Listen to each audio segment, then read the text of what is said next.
Hello, I'm Patrick Shaw-Stewart, and I was asked by Ailson to give a short talk to you about how to set up a small company and how to be an entrepreneur. And unfortunately, I can't be with you today because of the COVID epidemic. And the title of my talk is How to Make £10 Million, or more importantly, how to enjoy a worthwhile and satisfying career. And I should say straight away that I haven't made £10 million myself, but I think I have enjoyed a reasonably worthwhile and satisfying career. So Douglas Instruments manufactures so-called robots for protein crystallization, and we sell them all over the world, and it's almost the only job I've ever had. So protein crystallization allows the structures of proteins to be determined, and you need to do that if you're doing drug discovery or just if you want to get fundamental biochemical understanding of evolution and other processes. So my talk is divided into several different sections. I'm going to start off by talking about life choices and a little bit about what you need to make a business work, new ideas, funding, pilot studies, marketing, and I'm going to end up by talking a bit about people and values and how to run a company. So when I was at school, an American came to the school and gave a talk to the school assembly. And he divided people into two groups. Group one was people who do the activity that they enjoy for their work. And he gave examples such as artist, musician, novelist, scientist, and you might say something like skipper of a sailing boat or a photographer who loves photographing the Himalayas. The second group was people who work to get money and then they do the things that they enjoy in their free time. And you could think of fund managers, bankers, accountants, engineers. And I'd like to ask you to guess which group he thought was happier and also which group really is happier. So you might have guessed, but that surprised me, that he thought group two were happier. So he recommended that you should work to get money and then do the things that you enjoy in your free time. And I think actually there's a lot of truth in this. I think there are some people who could never be happy being a fund manager or a banker. I'm probably one of those. But equally, being an entrepreneur, being an artist or a musician or any of those things is not for everybody. So I wanted to just think for a second about success. So is success having a beautiful villa in Tuscany?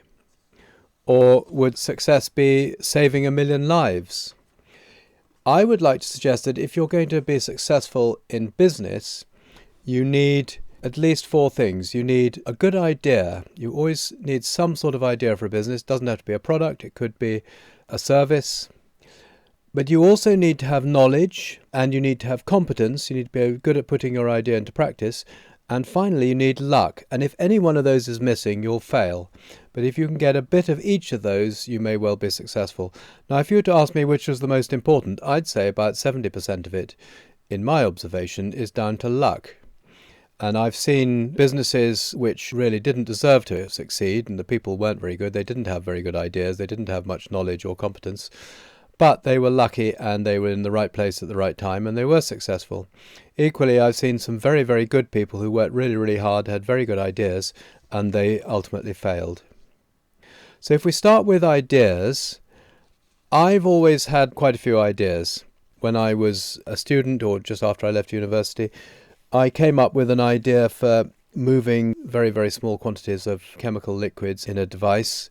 And this was before the word had been invented, but it was a very, very early microfluidic device. In fact, it's the first microfluidic device that I know of. And now this has become quite a large academic field. But at that time, it was really a completely new kind of approach. Now, if anybody's interested in a microfluidic continuous flow device that can screen small molecules for any target in drug discovery, come and see me in Berkshire, and you can see my email address there. So you need ideas, and they've got to be good, but on their own, no matter how good they are, ideas are worthless. So if you do have an idea, one thing you might consider is taking out a patent. I have a couple of patents, including this one, and people don't always understand what a patent can do.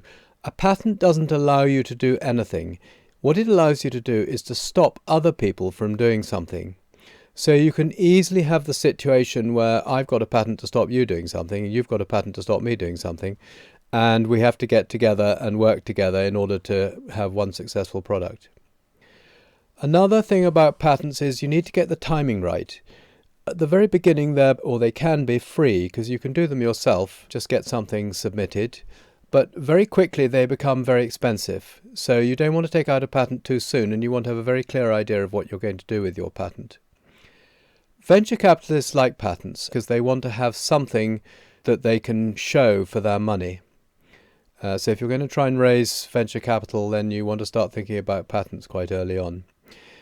Another thing you can do with a patent is to use it to publish your idea, because you can't patent something that's already been published.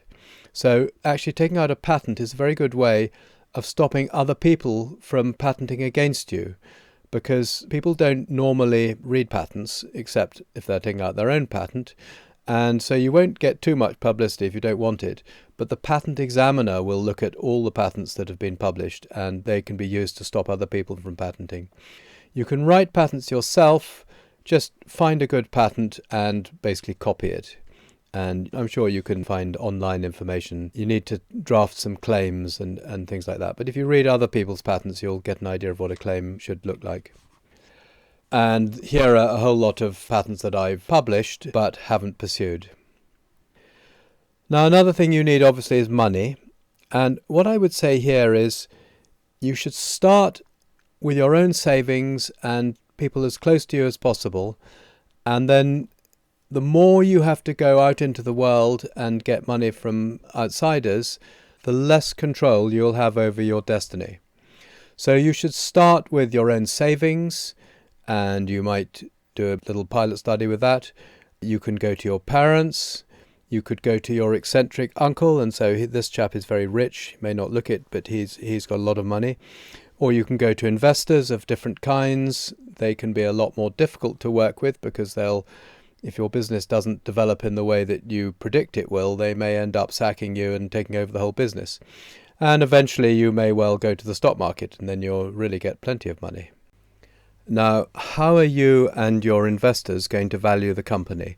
Well, one simple way, which I have used or proposed, is to say that the work and the money are equal, so it's 50-50. Now, it doesn't have to be that. You can use other ratios, and you may have to use different ratios if, for example, you need more investment, or if you want to recruit someone and you want to give them an incentive to work in the company. But that's a simple ratio that people can understand, and it's a good starting point. The product and technology. What I would say here is, especially if you are working in technology, almost any physical product, the essential thing is that it really does work. And it's amazingly hard to get things to work properly. And it's a question of project management. And there are some extraordinary examples of this. There's one of the most well-known was a large company called Theranos, which at the peak of its valuation was worth $10 billion. And actually they didn't have anything. Nothing worked. There was this terrific drive to make things work, and it ended up with people pretending it worked. So you always need to be skeptical. You always need to press people and ask questions and really check that they really have done what they say they've done. Test it. Set up quality control. If you're writing software, debug it. Make it work, because there's nothing worse than sending out a product that involves software and it falls over when people start to use it because there's some bug that you haven't tested properly. So thinking about your business plan, you're going to write what I used to call a profit and loss, or nowadays people call it an income statement. And in rough numbers, you're going to sell $16 million, and the goods will cost $3 million, and you're going to pay a lot of money for salaries and overheads and depreciation and so on. There's one number on this chart that is a complete guess. You really don't know what it's going to be. And that number is the sales. All the rest you can predict pretty well, to within 10% if you try hard enough. But you really haven't got a clue what the sales will be. They might be a tenth of that number, or they might be 5 times bigger. And this is true with startups, it's true with small companies, it's true with multinational companies.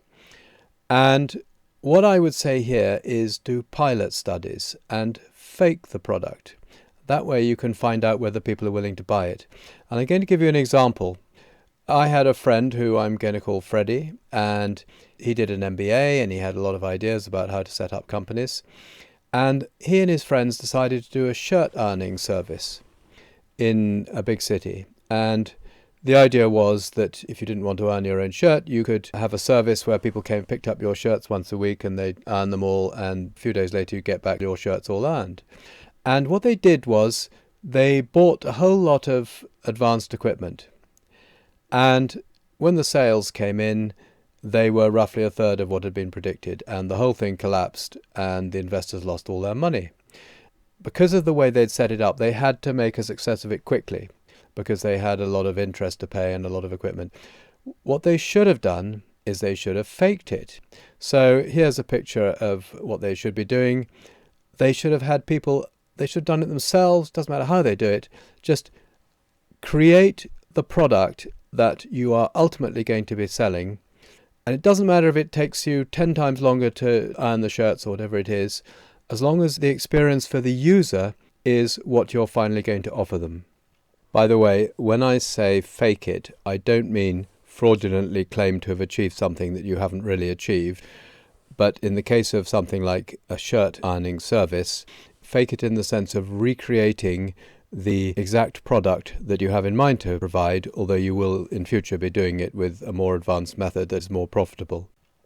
And the same principle applies of doing experiments in business. I'm a scientist and I always like to try things and do controlled trials, let's call them.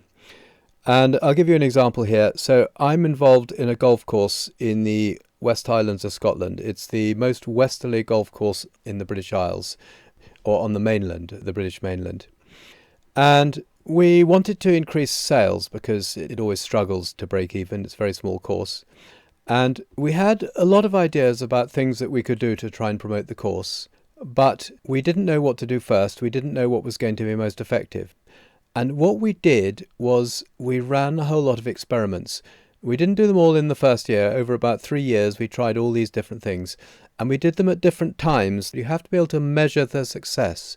And you have to do things on a big enough scale that you actually see the results.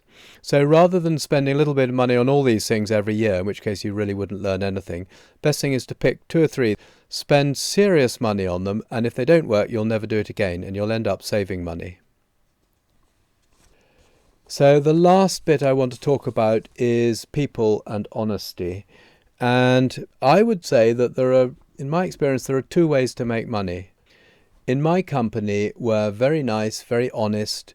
We never shortchange people. In fact, we give away anything that costs under $100 because we think it's a good advertisement, rather than making them take out purchase orders, which we know is quite a lot of work for them. But I fully appreciate that not all businesses are like that. And I have a friend who is a real estate dealer, and he admits that he has done some things that he's not particularly proud of. And maybe in that business, you have to do that because you're always dealing with different people in his world.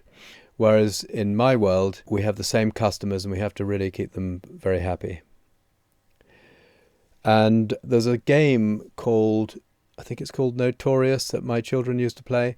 And there were 2 ways of winning this game. You could either be good or bad. So if you were bad, you just went up to a bus stop and killed everybody. But if you were good, you spent all your time rescuing people and you ended up getting more and more good points. And I think life is a little bit like that. I think you certainly can succeed by being dishonest, but generally speaking, I think that it's best to be honest.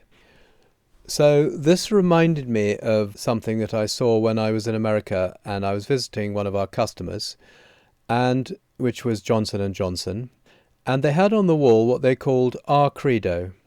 And this is a rather remarkable document. So it says, we believe that our responsibility is to the patients, doctors, nurses who use our products and services. And then a little bit lower, it says, our suppliers and distributors must have an opportunity to make a fair profit. Well, I was terribly pleased to see that because I was their supplier. And this, at the time, was very different to big companies in the UK who were always trying to sort of shortchange their suppliers and their distributors by withholding credit from them and causing trouble. But maybe the most important part is They say we are responsible to our employees who work for us throughout the world. We must provide an inclusive work environment where each person must be considered as an individual. We must respect their diversity and dignity. They must have a sense of security and so on. And I think this is very good advice. Most businesses are people businesses. So if people start leaving, you've got a very serious problem. When you're starting up a company, my advice is to pay a little bit generously, because the last thing you want is for someone to leave because they've been offered more money somewhere else. Now, obviously that will happen, and they should, if they get a better job, they should take that job. But if you pay a little bit generously, it's less likely that money will be the reason that they leave. And in our company, we do have employment contracts, but it has been said by the directors of the company that all a good employer needs to do is have a credo like the Johnson & Johnson credo, put it on the wall and mean it. Everything else will follow from that. So thank you very much for listening, and I'd be very happy to take any questions that anyone may have.